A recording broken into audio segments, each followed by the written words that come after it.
주일 예배에 오신 여러분을 환영합니다. 오늘은 대강절 제3주 주일입니다. 오늘의 키워드는 법 그리고 세력입니다. 이 세상에는 두 부류의 사람이 있습니다. 하나는 세력을 따르는 사람들이고 다른 하나는 법을 따르는 사람들입니다. 평화로운 시기에는 이 둘을 구분하기가 쉽지 않습니다. 마치 잘 섞인 물과 기름처럼 모든 것이 질서 있게 보이고 균일해 보이죠. 하지만 어떤 이유에서 법이 도전받는 순간이 찾아온다면 그들의 정체가 무엇이었는지 명확히 드러나게 됩니다. 마치 기름이 물에서 분리되어 떠오르는 것처럼 말이죠. 그 위기의 순간이 그들의 본질을 드러나게 하는 것입니다.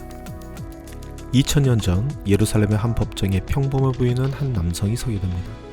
그는 로마의 법도 유대의 법도 단 한 번도 어기지 않았던 사람이었습니다. 그는 오히려 가이사의 것은 가이사에게, 하나님의 것은 하나님께 바치라, 그렇게 가르쳤습니다. 그는 나사렛에서 온 예수라는 이름을 가진 청년이었습니다. 그러나 당시 종교 지도자들과 바리새인들은 자신들의 기득권을 지키기 위해 나사렛 예수를 고발했습니다.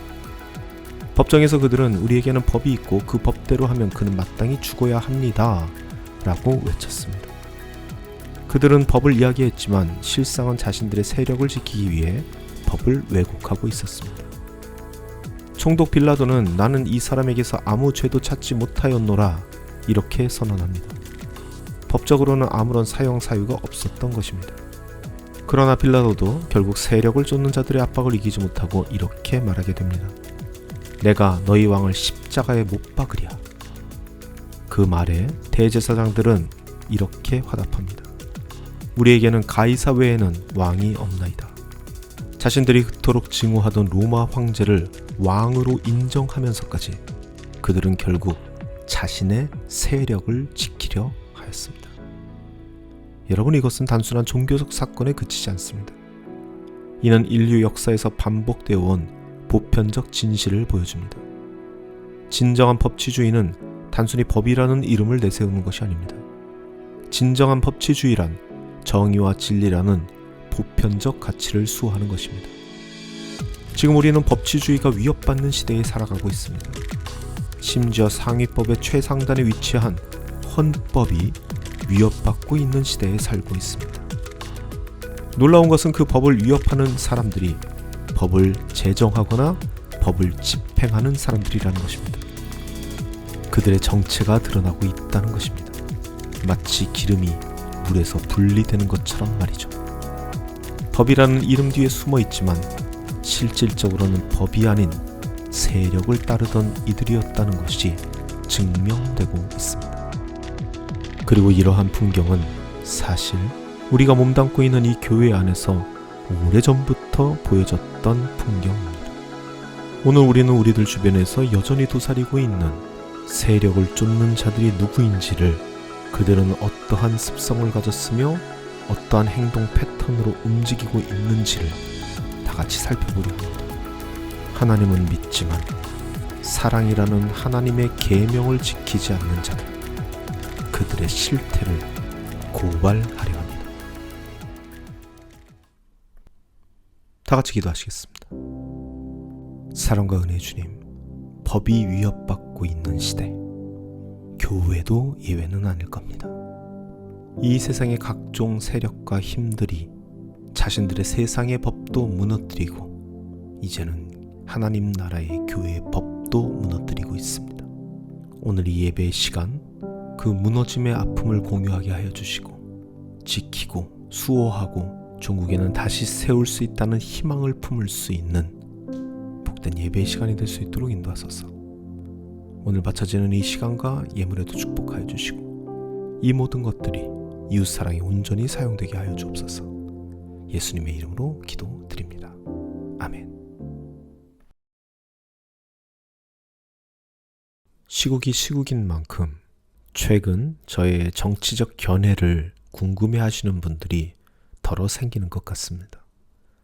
그리고 제가 목사이다 보니 간혹 이런 질문도 받게 되죠. 예수님은 정치적으로 어떤 포지션인가? 이러한 식의 질문 말이죠. 이러한 질문에 대한 저의 답은 언제나 한결같습니다. 예수님은 정치적으로 어떠한 포지션도 취하지 않으셨다고 말이죠. 예수님은 보수도 아니고 진보도 아니었다고 말이죠. 그래서 예수님을 따르는 저 역시 어떠한 정치적 포지션을 갖고 있지 않습니다. 저는 제가 속해 있는 이 교회도 어떠한 정치적 포지션을 가져서는 안 된다고 생각합니다. 왜냐하면 교회는 조직도 아니고 기관도 아닙니다. 비록 세상에서는 그렇게 부를지 모르지만 크리스찬들은 그렇게 얘기할 수 없습니다. 교회는 예수님의 몸입니다. 그렇기 때문에 어떠한 정치적인 성향을 가질 수 없습니다. 예수님께서 그러하셨듯이 말이죠.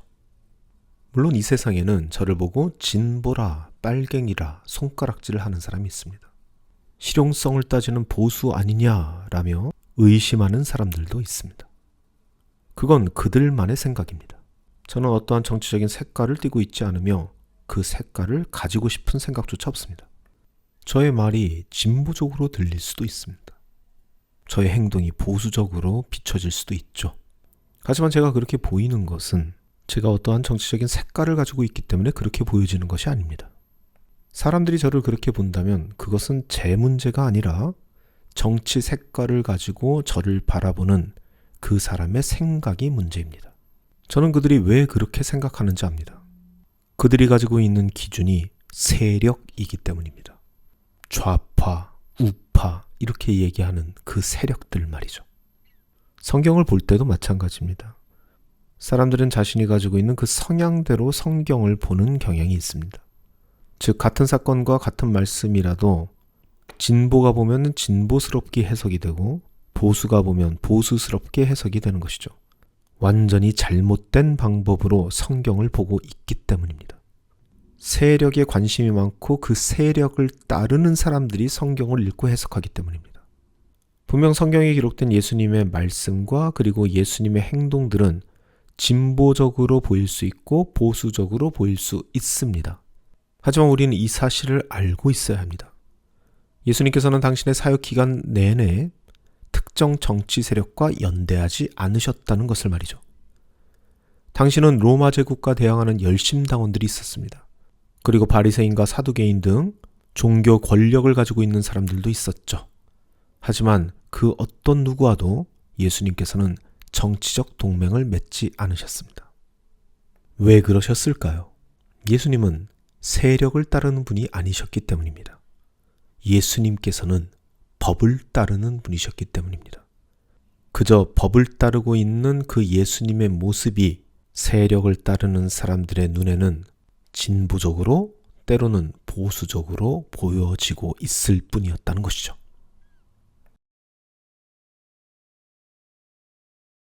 언젠가 한 법조인이 방송에 나와 법 적용에 관한 이야기를 하다가 이런 얘기를 하는 것을 들은 적이 있습니다. 법은 인용과 해석의 전쟁이다 라고 말이죠. 그러시면서 이 세상에 지금 법꾸라지들이 너무나도 많다, 너무나도 판치고 있다라는 말씀을 하셨습니다. 이 법꾸라지란 법과 미꾸라지의 합성어입니다. 좀 오래된 신조어라고 얘기할 수 있겠죠. 법꾸라지란 자신이 가지고 있는 세력 또는 인맥을 여러 법률 지식과 권력 또는 기술을 사용하여서 미꾸라지처럼 법 질서를 흐려놓는 사람들을 이야기합니다. 이 법꾸라지들이 판을 치고 있다라는 의미는 법이 어떠한 세력의 이득을 위해서 변질되어 가고 있다는 것을 뜻합니다. 법이 위협을 받고 있는 것이죠. 심지어 이 법꾸라지들은 이 상위법 우선의 원칙 또한 교묘하게 어겨가면서 하위법이 상위법을 간섭하게 되는 놀라운 기적을 연출하기까지 한다고 합니다. 법이 세력에 의해서 오염되어 가고 있는 것이죠.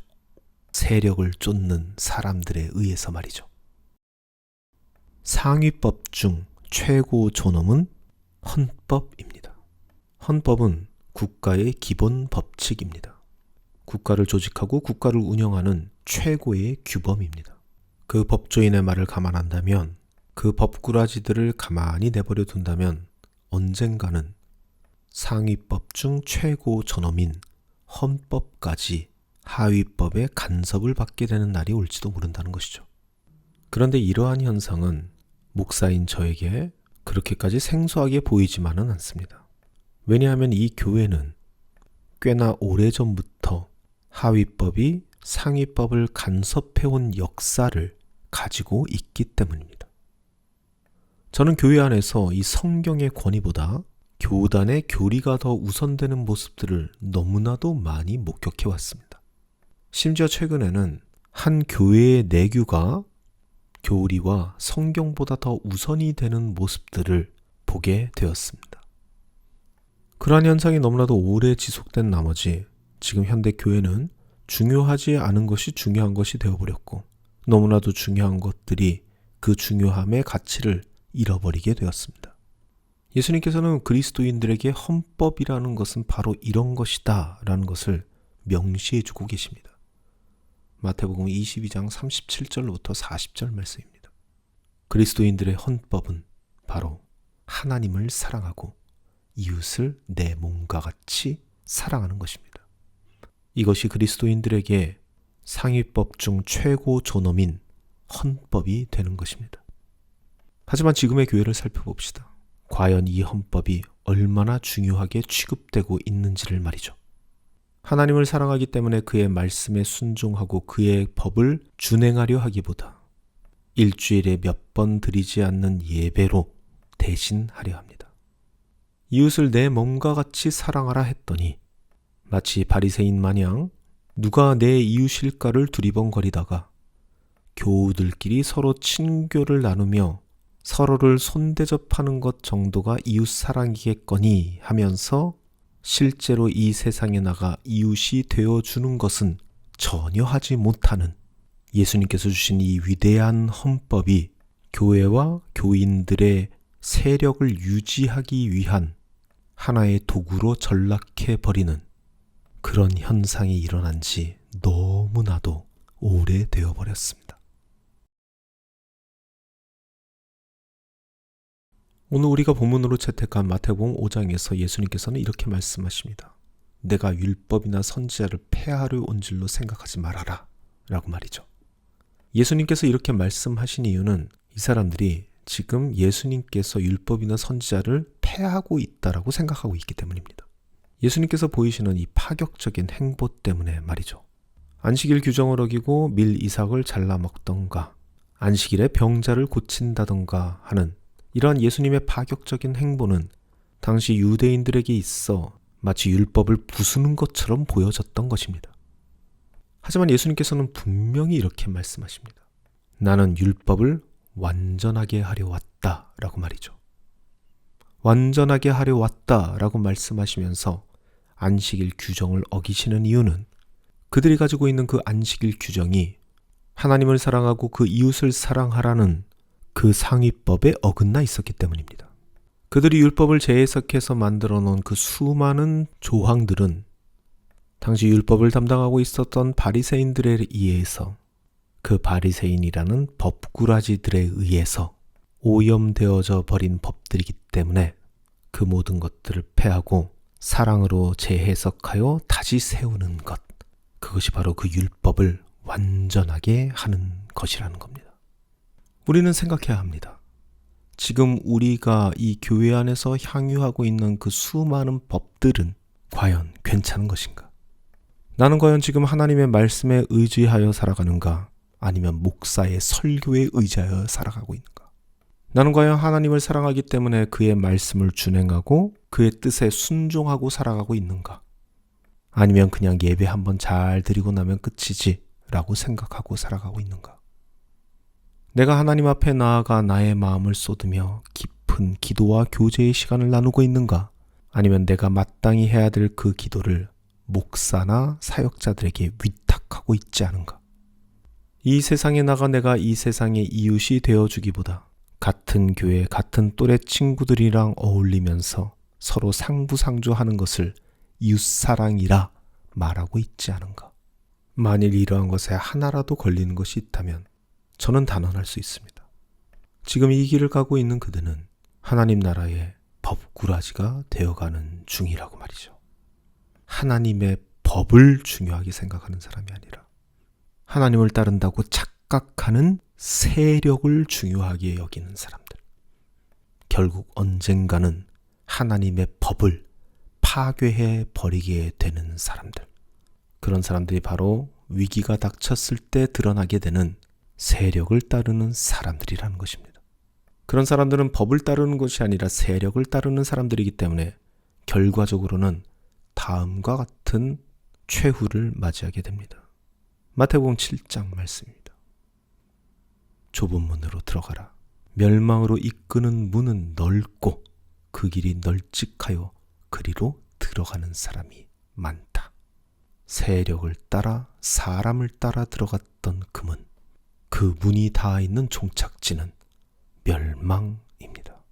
부디 하나님의 법이 내 마음의 중심이 되어 비록 넓고 화려한 문이 아닌 나를 초라하게 보이고 작게 보이게 하는 좁은 문이지만 그 길을 당당하게 선택하여 걸어갈 수 있는 저와 여러분이 되시기를 간절히 소망합니다.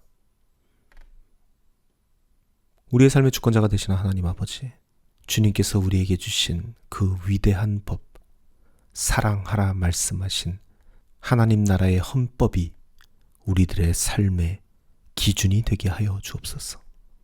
그래서 이 세상이 세력으로 나를 위협하고 힘으로 나를 굴복시키려 해도 하나님의 법을 붙잡고 흔들림 없이 좁은 길을 선택해 나아가는 주님의 자녀들이 될 수 있도록 축복하여 주옵소서. 이제는 우리를 주께까지 사랑하신 우리 주 예수 그리스도의 벅찬 은혜와 우리를 사랑하사 독생자 예수를 이 땅에 보내주신 하늘아버지의 극진하신 사랑과 우리의 삶의 인도자이자 보혜사 되시는 성령님의 사귐이 여기 모인 주님의 자녀들 가운데 영원토록 함께하기를 간절히 축원하옵나이다.